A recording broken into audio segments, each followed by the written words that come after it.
Da Bikas, ngasise yang thang lairembi imagi numine. Isung imanabi kayana harawni imabu khurumba satgadawri. Akhoigi khangnajaba nungsijaba makhoi sulalaga punna imabu khurumjagadawri. Da Bikas, ngasigi numise ai kawge haba ngamdre. Nangi momo nokpa maithongdo amuk hanna uba phanglaroiko. Se Da Bikas, ai imagi manakta laki da sulao. Ai khangba waida. Aibu nangi wakan kauthopa ngamhallo. Aibu nangi nanakta pubiyoda. Karinomta hangeba. Aingondaro. Kaiming kauge. Sakhangdaba nupa aduna aingonda mamit aduna yenglaga imanabi Monica da hangbani. Aigi mingla Monica kawe. Oh, yam phajeye. Ado ichansigi mingdi. Kaino aigi ming hangadi yare. Magi amu hangaisna kaige. Nupa adugi mawma tawaduda Monica na phagi oina habani. Nupa do aingonda yenglamlaga mamaidu lukthaki. Aikhoi mari karisu haramdana chatle. Lairembi imabu khoramjaba loraga tholae. Matamdu fa nupa ani do lairame. Bye tholae. Nupa do aingonda yenglae aduga mamaidu lukthaki. Aikhoi mari wa amta ngangdana makhogi mapalana laki. Amta ngaikhoba. Karino karimu torage. Hagedaba wadi haide pangkauta kawe. Sakhanase yabra. Aigi mingna thohen. Magina Bikas. Nakhoi marigidi. Ming khanglaga kaidoga haino. Ichan sum khangnasi tawbane. Pakhangsu bo lai khoramnabra.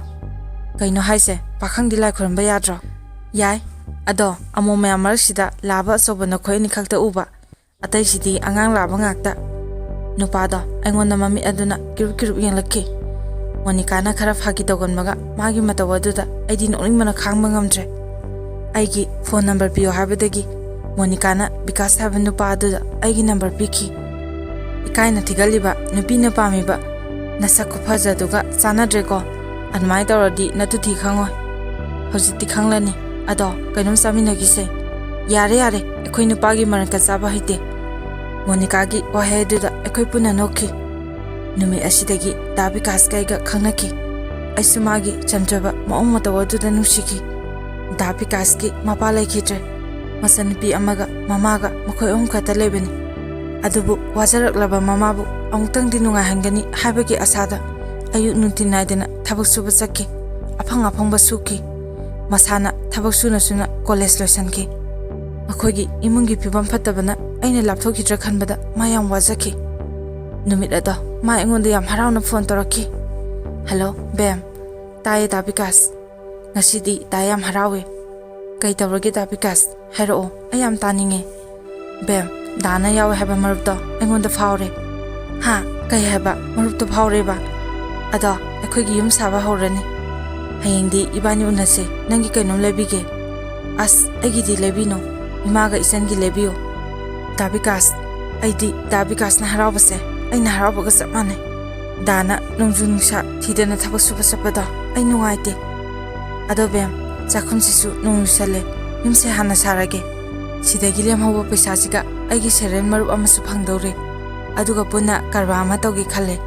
Adu oradi dana nangbusu dagi manakta thamladabani. Asengba.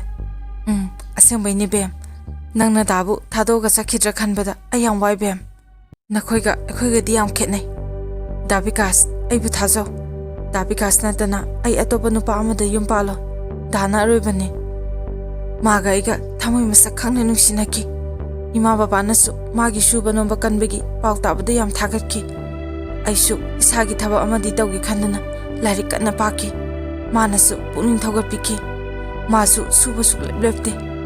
Numit ado ai mikup amta kawba ngamde. Nahan makhaidi aina hana mabu phone tawraga hogotlo habani.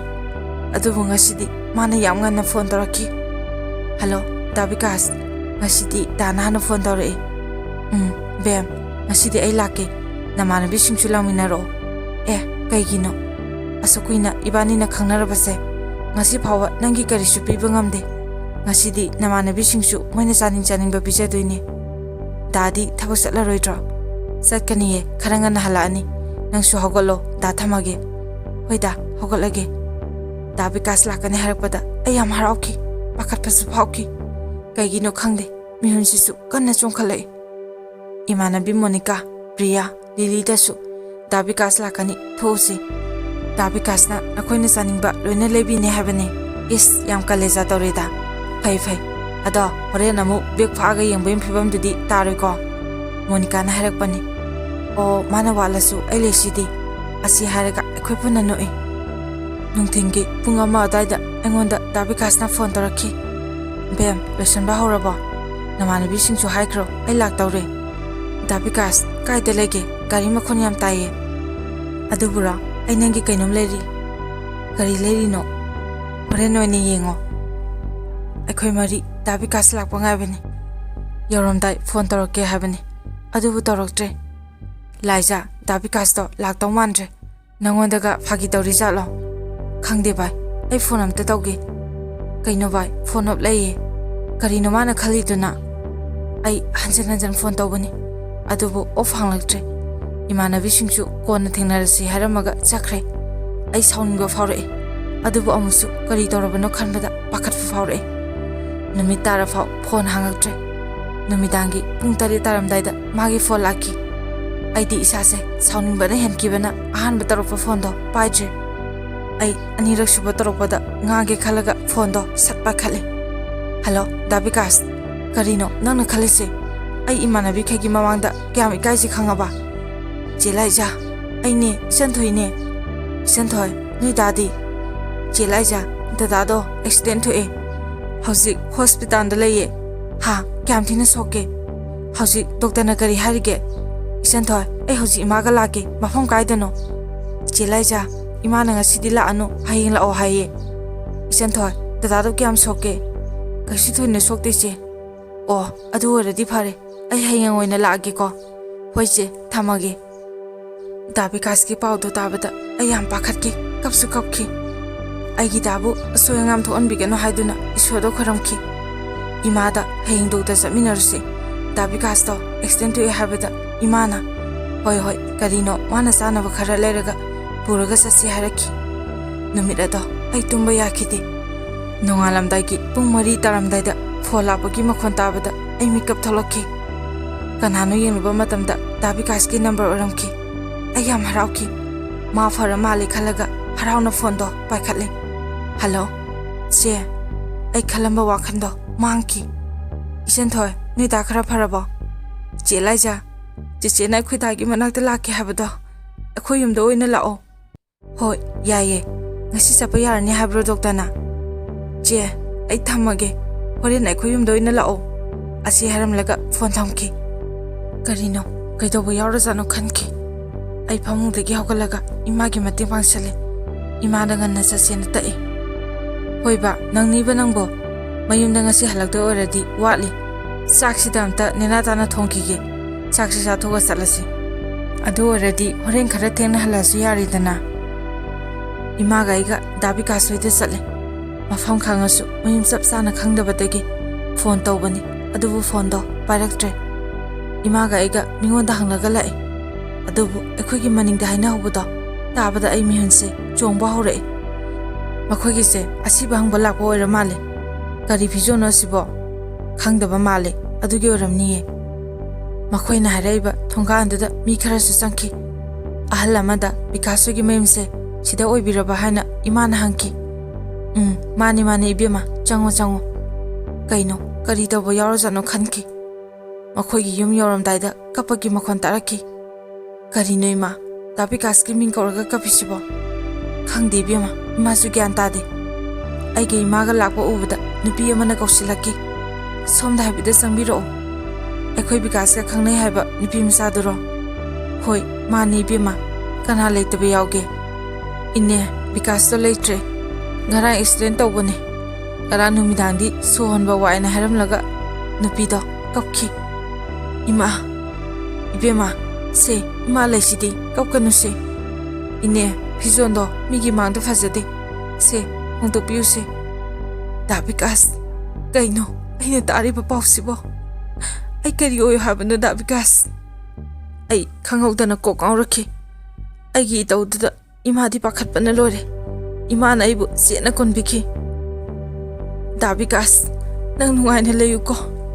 Ngasigi lairembi imagi numise ꯅꯪꯕꯨ ꯍꯦꯟꯅ ꯅꯤꯡꯁꯤꯡꯅꯕꯒꯤ ꯃꯃꯤ ꯑꯃ ꯑꯣꯏꯔꯦ꯫ ꯂꯥꯏꯖꯥ, Monica, ꯅꯪ ꯂꯥꯛꯏꯔꯣ? ꯆꯪꯉꯛꯑꯣ, ꯐꯝꯃꯨ ꯂꯥꯛꯑꯣ꯫ ꯂꯥꯏꯖꯥ, ꯍꯤꯌꯥꯡꯊꯥꯡ ꯂꯥꯏꯔꯦꯝꯕꯤ ꯏꯃꯥꯒꯤ ꯅꯨꯃꯤꯠꯅꯦ, ꯂꯥꯏ ꯈꯨꯔꯨꯝꯕ ꯆꯠꯂꯨꯁꯤ ꯂꯥꯛꯑꯣ, ꯂꯣꯏꯁꯜꯂꯛꯑꯣ꯫ ꯃꯣꯅꯤꯀꯥ, ꯅꯪ ꯅꯤꯡꯁꯤꯡꯉꯕ꯭ꯔꯥ? ꯉꯁꯤꯁꯦ ꯗꯥ ꯕꯤꯀꯥꯁꯀ ꯑꯩꯒ ꯑꯍꯥꯟꯕ ꯊꯦꯡꯅꯈꯤꯕ ꯅꯨꯃꯤꯠꯇꯨꯅꯦ꯫ ꯂꯥꯏꯖꯥ, ꯅꯪ ꯗꯥ ꯕꯤꯀꯥꯁꯄꯨ ꯀꯥꯎꯊꯣꯛꯄ ꯇꯝꯅꯣ꯫ ꯃꯣꯅꯤꯀꯥ, ꯑꯩ ꯗꯥ ꯕꯤꯀꯥꯁꯀꯤ ꯋꯥꯈꯜ ꯀꯥꯎꯒꯦ ꯍꯣꯠꯅꯕꯅꯤ, ꯑꯗꯨꯕꯨ ꯀꯥꯎꯕ ꯉꯝꯗ꯭ꯔꯦ꯫ ꯀꯥꯎꯒꯦ ꯈꯜꯂꯛꯄ ꯃꯤꯀꯨꯞꯇ ꯍꯦꯟꯅ ꯃꯥꯕꯨ ꯅꯤꯡꯁꯤꯡꯉꯦ ꯃꯣꯅꯤꯀꯥ꯫ ꯑꯩ ꯌꯥꯝ ꯋꯥꯔꯦ, ꯑꯩ ꯍꯤꯡꯕ ꯄꯥꯝꯗ꯭ꯔꯦ꯫ ꯂꯥꯏꯖꯥ, ꯇꯣꯛꯑꯁꯦ, ꯑꯩ ꯅꯨꯡꯉꯥꯏꯇꯦꯕ꯫ ꯐꯔꯦ, ꯅꯪꯅ ꯆꯠꯄ ꯅꯨꯡꯉꯥꯏꯇ꯭ꯔꯗꯤ ꯑꯩ ꯆꯠꯂꯨꯈꯤꯒꯦ꯫ ꯀꯩ ꯂꯩꯔꯣ ꯍꯥꯏꯅꯣ? ꯌꯥꯔꯅꯤ, ꯀꯩꯁꯨ ꯂꯩꯔꯛꯑꯅꯨ꯫ ꯑꯗꯨꯗꯤ ꯑꯩ ꯆꯠꯂꯒꯦ꯫ ꯉꯥꯏꯈꯨꯑꯣ, ꯁꯤ ꯄꯥꯏꯁꯜꯂꯣ꯫ ꯀꯩꯒꯤ ꯄꯩꯁꯥꯅꯣ?